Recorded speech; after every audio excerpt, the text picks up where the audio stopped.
সুপ্রভাত। আজ 14ই জুন 2025 শনিবার। সোনাত্তরী চ্যানেলের পক্ষ থেকে আপনাদের সকলকে আরও একবার সুস্বাগতম। আর আমি আপনাদের হোস্ট অনির্বাণ বসু মল্লিক গোপালপুর মহেন্দ্রগিরি ট্যুরের ভিডিও নিয়ে আরও একবার উপস্থিত হয়েছি আপনাদের সামনে। এর আগের পর্বে আপনারা দেখেছিলেন বিভিন্ন দর্শনীয় স্থান এই গোপালপুর মহেন্দ্রগিরি ট্যুরের। আর আজ এই ট্যুরের অন্তিম পর্ব, আমাদের প্রথম স্পট ভগবতী ড্যাম। তার সামনে দিয়ে এখন আমাদের গাড়ি পাস করছে, কিন্তু দুঃখের বিষয় এই ড্যামটিতে এখন একটুও জল নেই। তাই আমরা আর এখানে না দাঁড়িয়ে গাড়ি থেকেই এই স্থানটি দেখে নিয়ে এগিয়ে চললাম পরবর্তী গন্তব্যের দিকে। 11ই জুন 2025 বুধবার আমাদের যাত্রা শুরু হয়েছিল 4 রাত্রি 5 দিনের এই ট্যুরের। আর আগের ভিডিওতে আপনারা বিভিন্ন ট্যুর দেখেছিলেন। এই গোপালপুর মহেন্দ্রগিরি ট্যুরকে আমরা কিভাবে এক্সপ্লোর করেছিলাম। আর আজ শনিবার আমাদের এই ট্যুরের বলতে গেলে প্রায় শেষ দিন, যদিও কালকের দিনটি আছে, কিন্তু আজকেই আমরা যা যা ঘোরার সব ঘুরে দেখে নেব। আমরা প্রথম স্পট কভার করে এখন চলে এলাম আমাদের দ্বিতীয় স্পট দেখার জন্যে। এটিও আরেকটি ওয়াটারফল। এর আগের ভিডিওগুলোতেও আপনারা বিভিন্ন ওয়াটারফল আপনাদের দেখিয়েছিলাম। আর দ্বিতীয় যে স্পটটি, সেটি আর গাড়িতে বসে আমরা দেখলাম না, গাড়ি থেকে নেমে আমরা এগিয়ে চললাম সেই ওয়াটারফলটি দেখার জন্যে। কিছুটা পায়ে হেঁটা পথ অতিক্রম করে আমরা এগিয়ে এলাম সেই সুন্দর ওয়াটারফলটি, যার চারিদিকে সবুজ পাহাড় ঘিরে আছে এবং এখানে প্রতিটি পাথরকণা যেন এক অদ্ভুত নীরবতা আপনার সামনে তুলে ধরবে। যাই হোক, এবার আর না বললেই নয়, তাই আপনাদের সেই ওয়াটারফলটির নাম জানিয়ে দেব।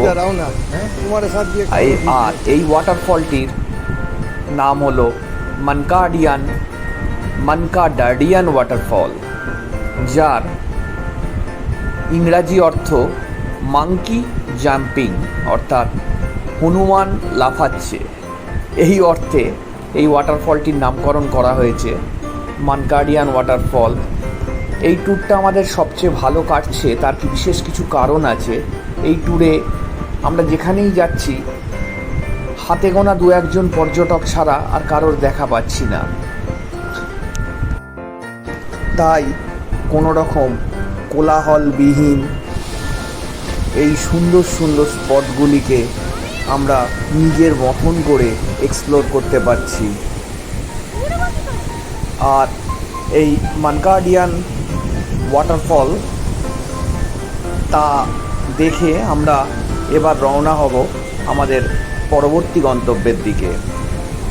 সেই সঙ্গে আপনাদের অনুরোধ করব, যারা আমার পূর্ববর্তী পার্ট 1, পার্ট 2 এবং পার্ট 3 এই পর্বগুলি দেখেননি, তারা অবশ্যই এই পর্বগুলি দেখে নেবেন। আমি ডেসক্রিপশান বক্সে লিঙ্কে এই পর্বগুলির লিঙ্ক দিয়ে দেব এবং আপনারা পুরো এই গোপালপুর মহেন্দ্রগিরি ট্যুর সম্পূর্ণভাবে আমার ক্যামেরায় আপনাদের সামনে ভেসে উঠবে, আপনারা তা দেখে নিতে পারেন। এবং আরও একটি অনুরোধ করব, চ্যানেলটিকে অবশ্যই সাবস্ক্রাইব করে দেবেন, যাতে এরকম অফবিট প্লেস এর ভিডিও আমি যতবার প্রকাশ করব ততবার তা আপনাদের নোটিফিকেশানে এসে আপনাদের দেখতে সাহায্য করবে। বলতে বলতে আমরা উপস্থিত হলাম আজকের দিনের তৃতীয় স্পট বাঘালতি ড্যাম।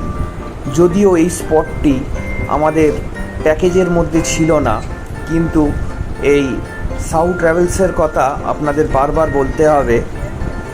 বিশেষ করে এই লক্ষ্মীনারায়ণ সাহু, যিনি আমাদের এই গোটা ট্যুরটি আমাদের সম্পন্ন করাচ্ছেন, আমাদের গাড়ির driver cum guide cum friend সব কিছুই ওনাকে বলা যায়। খুব নিজের মতন করে আমাদের সব কিছু ঘুরে দেখাচ্ছেন। যেটা বলছিলাম, এই বাগালতি ড্যাম, এই জায়গাটি কিন্তু কোনো ট্যুর অপারেটারই নিয়ে আসে না। একটা অদ্ভুত সুন্দর জায়গা দেখতে পাচ্ছেন আপনারা, পুরো চারিদিক পাহাড়ে ঘেরা একটি ড্যাম। সেই ড্যামটি আমাদের উনি দেখিয়ে দিয়েছিলেন এবং এখানে অনেকক্ষণ সময় আমরা অতিবাহিত করেছিলাম। বিভিন্ন রকম ছবি ভিডিও এই জায়গায় এসে তুলেই যাচ্ছিলাম, যেন ক্যামেরা পকেটে ঢোকাতে একদমই মন করছিল না। আমার একটি সাজেশান আমার সকল দর্শক বন্ধুর জন্যে আমি এই ভিডিও থেকে রেখে গেলাম। যখন আপনারা কোনো ট্যুরের প্ল্যানিং করবেন তখন এইটা অবশ্যই চেষ্টা করবেন যে গ্রীষ্মের ছুটি, পুজোর ছুটি, বড়দিনের 25শে ডিসেম্বর থেকে জানুয়ারির 10 তারিখ অবধি এই ছুটি, এইগুলোকে সবসময় অ্যাভয়েড করে যেতে। তাহলে দেখবেন আপনি যদি একটু অফ সিজন করে আসেন তাহলে আপনার হোটেল, আপনার গাড়ি এবং আপনার যাবতীয় খরচ তুলনামূলকভাবে অনেক কম হবে। আপনি ভালো করে ঘুরতে পারবেন এবং যেটা সবচেয়ে ইম্পর্টেন্ট সেটা হলো আপনি ভালো ওয়েদার পাবেন যদি সেপ্টেম্বর আর অক্টোবরটা বাদ দিয়ে যদি নভেম্বরে আপনি প্ল্যান করেন। নভেম্বর মাসটাকে আমি সবচেয়ে এগিয়ে রাখি যে কোনো ট্যুর যাওয়ার জন্যে। আর আমরা এখন যে ট্যুরটা করেছিলাম সেটিও একটু একদমই মানে অফ সিজন বলা চলে। তাই এই অফ সিজনগুলিতে আপনারা যদি কোনো ট্যুর প্রোগ্রাম বা প্ল্যানিং করেন তাহলে অনেক সুস্থভাবে, অনেক সুন্দরভাবে আপনারা এই সব স্পটগুলিকে দেখতে পাবেন। এইটা একান্তভাবে আমার ব্যক্তিগত সাজেশান। জানি অনেকে হয়তো ছুটির খুবই অসুবিধা থাকে, তারা বাধ্য হয়েই পুজোর ছুটি, গরমের ছুটি বা বড়দিনের ছুটি এইগুলোকে বেছে নেয়, কিন্তু একটু কষ্ট করে হলেও অফ সিজনে আসার চেষ্টা করুন। সমস্ত জায়গাকে, ভারতবর্ষের সমস্ত জায়গাকে এক্সপ্লোর করুন। আমার সাজেশান আপনাদের অবশ্যই ভালো লাগবে। আজকের আমাদের দিনের এই তৃতীয় স্পটটি আমাদের সকলের মন কেড়ে নিয়েছিল।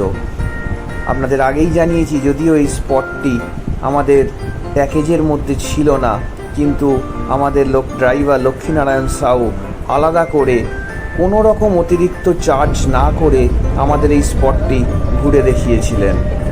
সত্যি এখনও ভালো মানুষ পৃথিবীতে আছে, তার প্রমাণ এইসব অফবিট জায়গায় এলেই আমরা দেখতে পাই। আমাদের পরবর্তী গন্তব্যের দিকে আমরা এবার এগিয়ে যাব। আজকের দিনের তৃতীয় স্পটটিকে পিছনে ফেলে আমরা এগিয়ে চললাম আজকের দিনের চতুর্থ স্পটটি দেখবার জন্যে।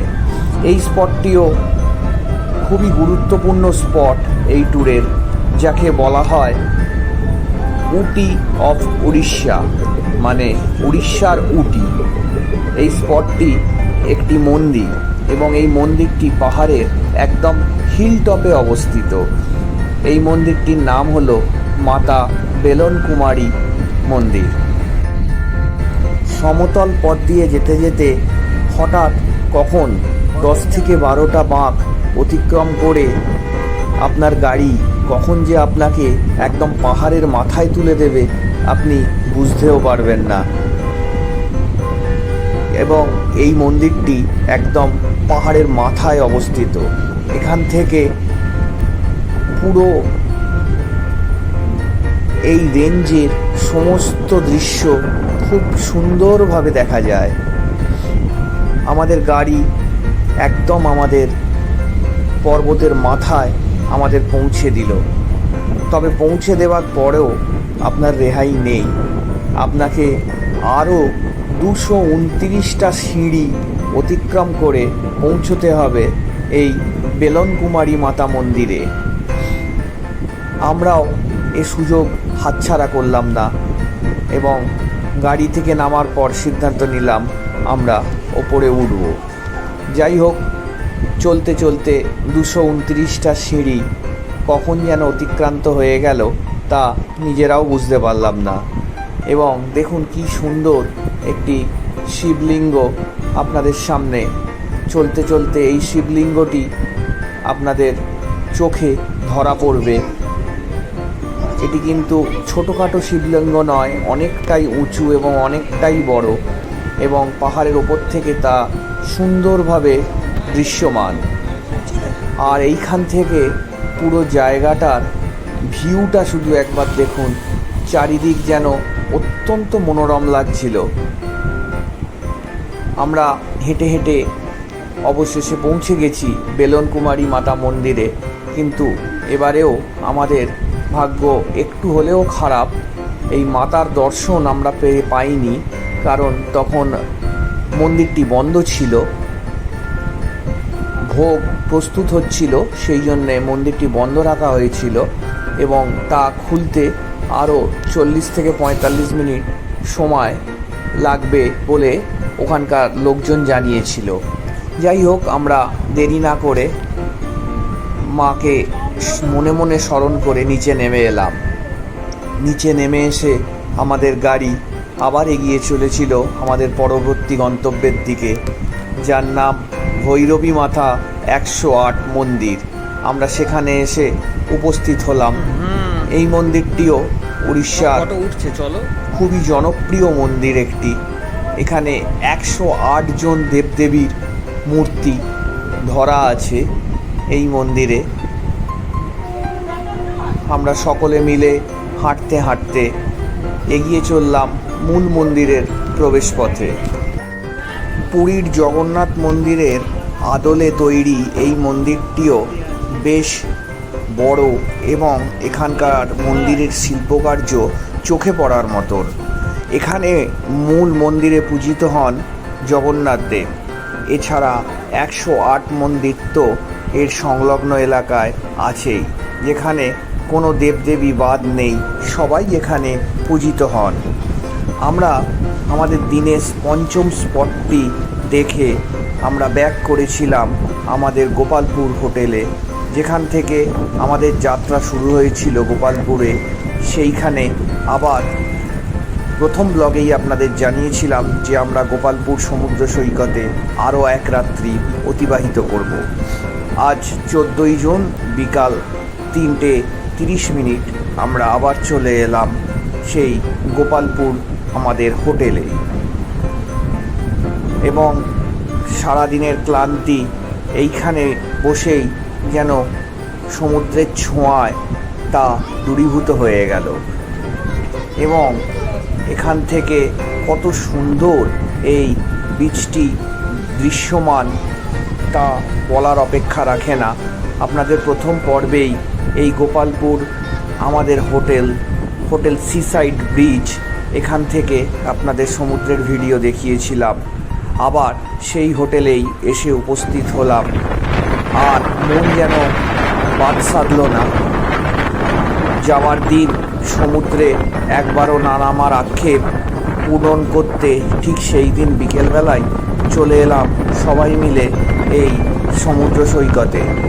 আর আমাদের স্নান পর্ব শুরু হলো 3:30 থেকে। আমাদের স্নান পর্ব সেদিন চলেছিল প্রায় 5:30টাও।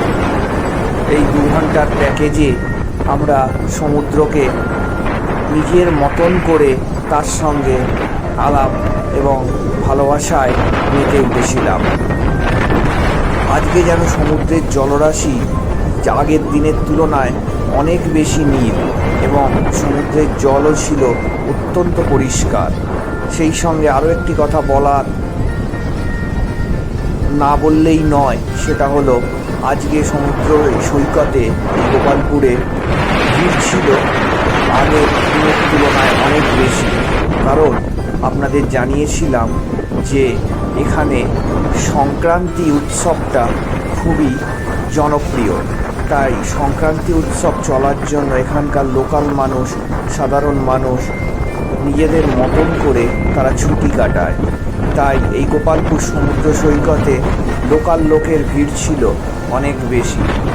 এবং সমুদ্র স্নানের ক্ষেত্রে আমরা যে শুধু একা ছিলাম তা নয়, আরও কিছু লোকজন তখনও সমুদ্র স্নানে ব্যস্ত ছিলেন। আমাদের পরিবারের খুদে সদস্য আপনারা দেখছেন কীরমভাবে সমুদ্রের মজা নিচ্ছেন। সারাদিনের ক্লান্তি দূর করে এই সমুদ্র স্নান যেন আপনাকে বাড়তি অক্সিজেনের যোগান দেয়। আর আজকের যে 5টি স্পট আমরা দেখেছিলাম, তারপরেও আরও 2টো স্পট আমরা স্কিপ করে গেছিলাম। একটি স্পট হলো সোনাপুর সি বিচ এবং আরেকটি মোহনা ছিল, যেটি সমুদ্র এবং নদীর মিলনস্থল। সেই দুটি স্পট আমরা ইচ্ছে করেই আজকে স্কিপ করেছিলাম, কারণ অত্যাধিক গরম ছিল। সেই কারণে আমরা আজ কোনো সমুদ্র সৈকতে দুপুর 2-2:30টার সময় নামার পরিকল্পনা রাখিনি। আমরা এটাই ঠিক করেছিলাম যে গোপালপুর সমুদ্র সৈকতে এসেই আমাদের স্নান পর্ব সারব। এখানে এসে যে যার মতন করে আমরা সেই দিন প্রচণ্ড আনন্দ করেছিলাম এই সমুদ্র সৈকতে। এবার আপনাদের বলে দেওয়া যাক আমাদের ট্যুরটা প্রথম থেকে কীরমভাবে আমরা সম্পন্ন করলাম, তার ডিটেলস আমি আরও একবার আপনাদের জানিয়ে দিচ্ছি। 11ই জুন সকাল 9:15 শালিমার স্টেশন থেকে আমরা ধরেছিলাম ধৌলি এক্সপ্রেস। সেই ধৌলি এক্সপ্রেস আমাদের বিকেল 4:30টার সময় পৌঁছে দিয়েছিল Bhubaneswar station.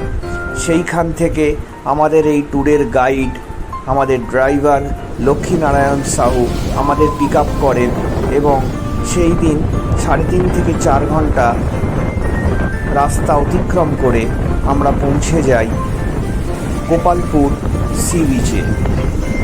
Gopalpur sea beach সংলগ্ন একদম বিচের ওপরে হোটেল সি সাইড ব্রিজ, এটাই ছিল আমাদের 11 তারিখ রাত্রি নিবাসের ঠিকানা। পরদিন বিভিন্ন সাইট সিন করতে করতে আমরা রওনা দিই চন্দ্রগিরির উদ্দেশ্যে। চন্দ্রগিরি পর্বতমালা পাহাড়ের অনেকটা ওপরেই এবং এখানে হোটেল গ্যালাক্সিতে আমাদের রাত্রি যাপন করতে হয়। আমরা সেদিন পথে 4 থেকে 5টি স্পট দর্শন করি এবং প্রত্যেকটা স্পটই ছিল চোখে লাগার মতো। সেই দিন ছিল 12ই জুন, অর্থাৎ বৃহস্পতিবার। সেই দিন রাত্রিরে সমস্ত স্পট দেখাশোনার পর আমরা পৌঁছেছিলাম চন্দ্রগিরিতে হোটেল গ্যালাক্সিতে।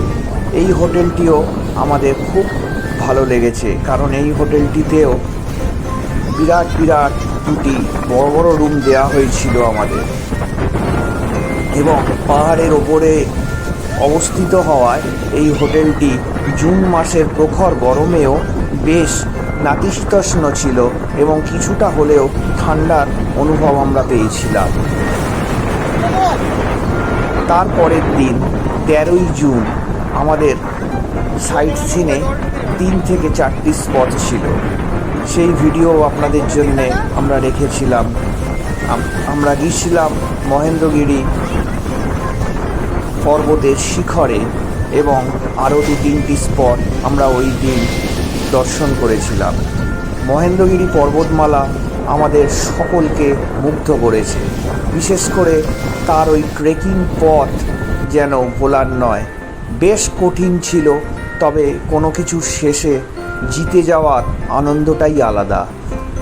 আমরা এই ট্রেকিং পথটা সম্পন্ন করতে পেরে নিজেদেরকে ধন্য মনে করেছিলাম এবং সবচেয়ে বড় ব্যাপার, আপনাদের ওই পর্বে আমরা জানিয়েছিলাম আমাদের এই ট্রেকিংয়ের জন্য কোনো উপযুক্ত জুতো ছিল না।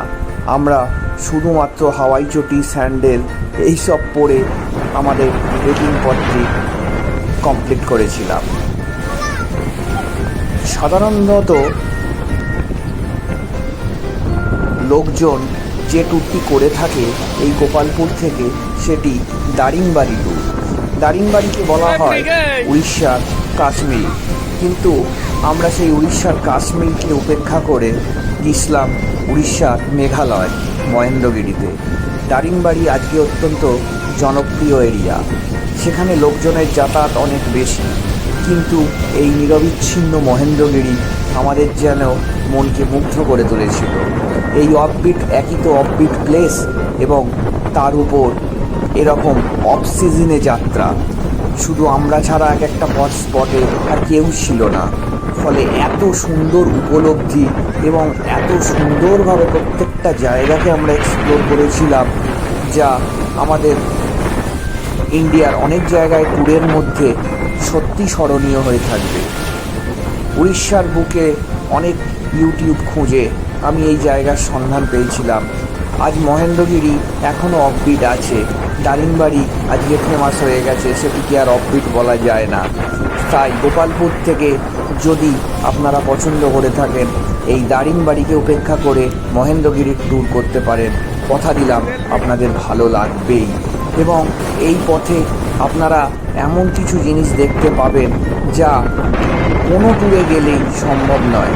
আপনি কাশ্মীর গেলে পাহাড় দেখতে পাবেন, পুরী গেলে সমুদ্র দেখতে পাবেন, কিন্তু এই গোপালপুর মহেন্দ্রগিরি ট্যুরে আপনি সমুদ্র দেখবেন, পাহাড় দেখবেন, বিভিন্ন ড্যাম দেখবেন, লেক দেখবেন, নদী দেখবেন, জলপ্রপাত দেখবেন, হট স্প্রিং দেখবেন, বিভিন্ন মন্দির, পাহাড়ের চূড়ায় অবস্থিত মন্দির, কিছু বাদ ছিল না। যা যা দেখার জিনিস সব কিছু আমরা এই ট্যুরের মাধ্যমে সম্পন্ন করতে পেরেছিলাম।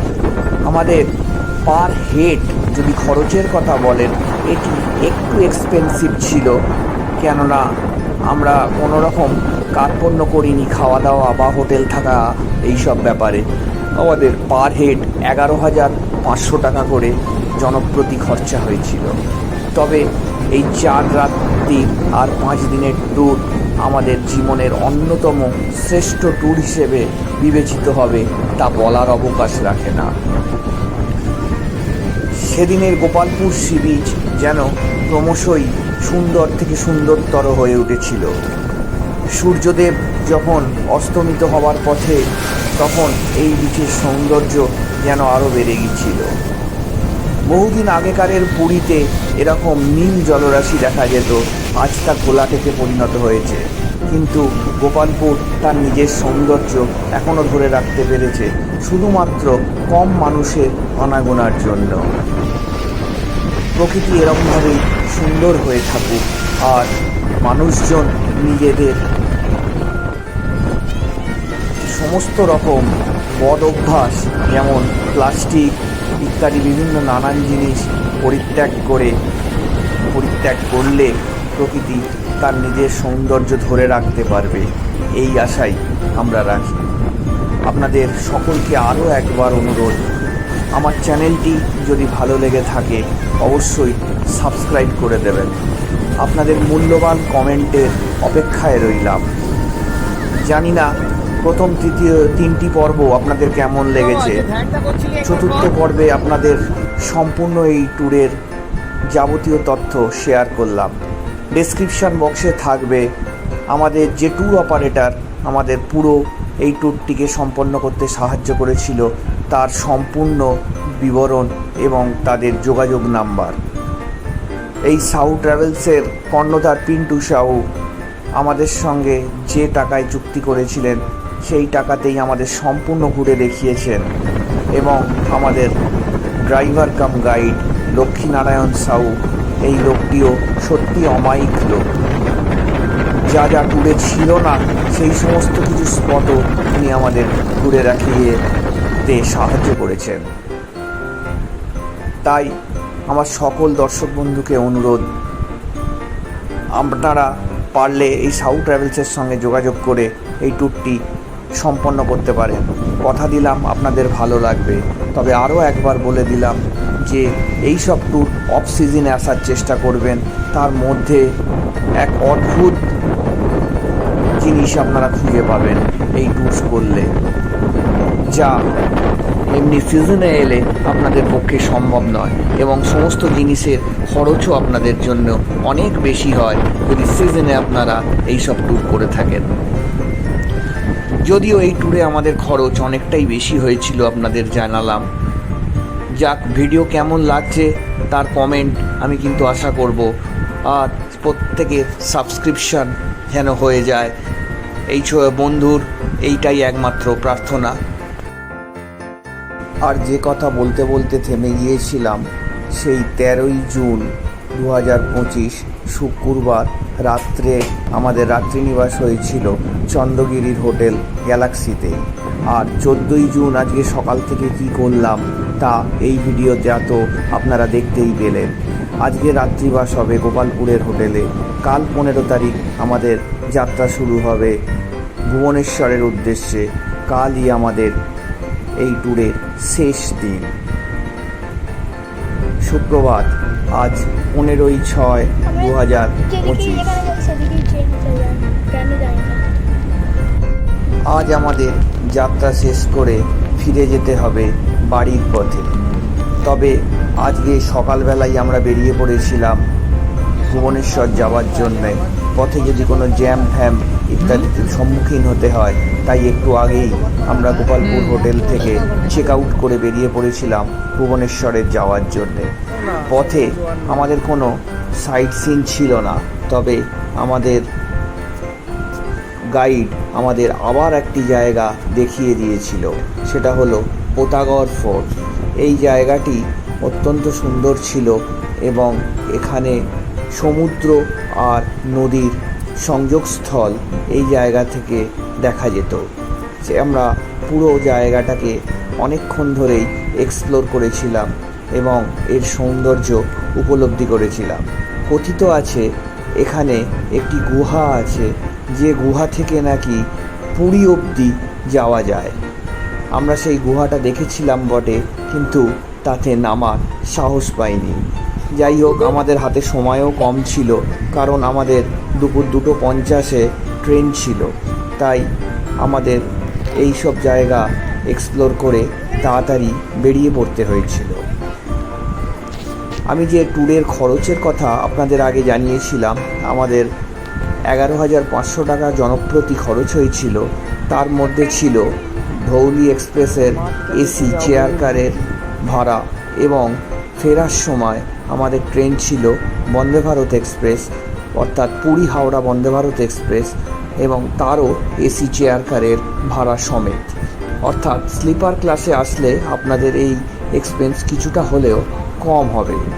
যদিও আমাদের ট্যুর পুরোটা হাওড়া অবধি ছিল না, আমরা ভুবনেশ্বর থেকে খড়গপুর অবধি টিকিট কেটেছিলাম। কারণ আমাদের বাড়ি ফুলেশ্বরে হওয়ার দরুন আমরা খড়গপুর থেকে পার্সোনাল গাড়ি করে ফুলেশ্বর অবধি রওনা হয়েছিলাম। আমরা আর হাওড়া অবধি যাইনি। সেই বন্দে ভারত এক্সপ্রেসের ভিডিও আপনাদের সামনে থাকবে আর কিছুক্ষণ পরেই। আজ রবিবার, তবে ছুটির মায়া যেন সত্যিই শেষ হয়ে গেল। কাল সোমবার আবার সেই পুরনো দিনের মতন আবার সেই একঘেয়ে জীবন শুরু হবে। আজকে রবিবারে, তাই এই সমস্ত দিনগুলো ফেলে আসতে খুবই কষ্ট হচ্ছিল। আমাদের গাড়ি এগিয়ে চলেছিল ভুবনেশ্বরের দিকে। আর ভুবনেশ্বর স্টেশন থেকে আমাদের দুপুর 2:50 রয়েছে বন্দে ভারত এক্সপ্রেস। আর এই দিন পথে খাবারের একটু আমাদের অসুবিধা হয়েছিল। সংক্রান্তির কারণে কোনো হোটেলে খাবার পাওয়া যাচ্ছিল না, তাই অনেকগুলো হোটেল খুঁজে আমাদের তবে দুপুরের লাঞ্চ সারতে হয়েছিল। লাঞ্চের জন্যে অনেকটা সময় চলে যাওয়ার কারণে আমাদের ট্রেনের সময়ও খুব কাছাকাছি চলে এসেছিল। তাই তখন চিন্তা আমাদের মধ্যে একটুখানি অবশ্যই হয়েছিল, কি জানি কি হয়, আমাদের ট্রেনটা ফেল হয়ে যাবে না তো। অনেক আগে বেরিয়েও অনেক সময় অপচয় করার ফলে আমাদের সেদিনে একটু দেরিই হয়ে গিয়েছিল। আমাদের গাইড লক্ষ্মীনারায়ণ সাহুর কথায় আমরা একটি দোকান থেকে সরভাজা কিনেছিলাম, যেটি এই উড়িষ্যার মিষ্টান্নর মধ্যে অন্যতম এবং এটি অত্যন্ত সুস্বাদুও ছিল বটে। আপনারা দেখতে পাচ্ছেন আমরা ভুবনেশ্বর স্টেশনে অবশেষে এসে উপস্থিত হলাম 2:15 এবং গাড়ি আধ ঘন্টা লেট করেছিল সেদিন। আধ ঘন্টা লেটে বন্দে ভারত এক্সপ্রেস স্টেশনে ঢুকলো। জীবনে প্রথমবার বন্দে ভারত এক্সপ্রেসের মজা নিলাম। অনেক লোক অনেক রিভিউ বন্দে ভারত এক্সপ্রেস সম্বন্ধে আপনাদের দিয়েছেন, তবে সত্যি কথা বলতে এই ট্রেনকে 100-র মধ্যে 95 দিতে আমি অন্তত বাধ্য হয়েছি। জীবনে রাজধানী এক্সপ্রেস, শতাব্দী এক্সপ্রেস এই সমস্ত ট্রেন চড়ার অভিজ্ঞতা নিয়েই বলছি, এই বন্দে ভারত এক্সপ্রেসটা কিন্তু এদের থেকেও আলাদা ছিল। এর সকার এতটাই ভালো ছিল যে আপনার কোনো জার্কিং এই ট্রেনে আমাদের অনুভূত হয়নি, এবং ট্রেন যে আধ ঘন্টা লেটে এসছিল তার জন্যে ম্যাক্সিমাম সময়ই এই ট্রেনের অ্যাভারেজ স্পিড 125 থেকে 128 কিলোমিটার ছিল। তবে আমাদের এই যাত্রাপথ ছিল খুবই সংক্ষিপ্ত, 3 থেকে 3.5 ঘন্টার যাত্রাপথ। কেননা আমরা হাওড়া অবধি যাব না, আমাদের নেমে যেতে হবে খড়গপুরে, আর খড়গপুর অবধি আমাদের টিকিট কাটা ছিল। ভিডিওটা কেমন লাগলো সবাই অবশ্যই জানাবেন, আপনাদের মূল্যবান মতামত আমাদের দেবেন। প্রত্যেকটা পর্ব দেখবেন। আগের 3টে পর্ব আমার ডেসক্রিপশন বক্সে লিঙ্কে দেওয়া থাকবে, অনুগ্রহ করে সেই পর্বগুলো দেখে নেবেন। আর এটি হচ্ছে 4 নম্বর পর্ব এবং অন্তিম পর্ব। এইটা সবাই ভালোভাবে দেখবেন, আর আপনাদের থেকে আবারও একবার সাবস্ক্রিপশান আপনারা করে দেবেন এই আশা রাখলাম। পরবর্তী ভিডিওতে আপনাদের সঙ্গে আবার দেখা হবে। সবাই ভালো